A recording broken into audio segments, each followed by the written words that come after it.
আজকের love story বসন্তের সন্ধ্যা। দীপা ও রাহুলের মধ্যে সম্পর্কটা ছিল খুব সহজ। কলেজ জীবনের প্রথম দিকে দুজনের পরিচয়, তারপর বন্ধুত্ব এবং এরপর ধীরে ধীরে ভালোবাসা। বসন্তের এক সন্ধ্যায় রাহুল দীপাকে ডেকে নিয়ে গেল কলেজের পেছনের বাগানে।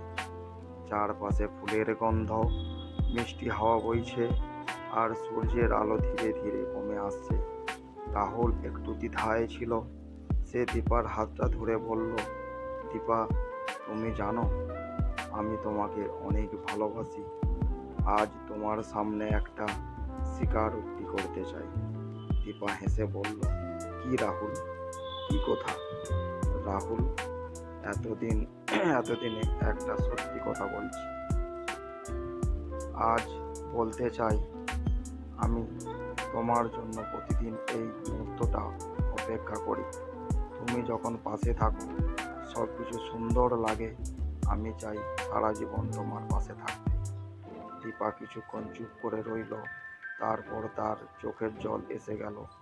সে রাহুলের হাতটা শক্ত করে ধরে বলল, রাহুল, তুমিও জানো আমিও তোমাকে ঠিক ততটাই ভালোবাসি। তোমার সঙ্গে সারা জীবন কাটানোর স্বপ্ন আমি বহুদিন ধরেই দেখছি। দুজনেই একে অপরকে জড়িয়ে ধরল। সেই সন্ধ্যায় বসন্তের বাতাসে যেন ভালোবাসার গন্ধ ছড়িয়ে পড়ল।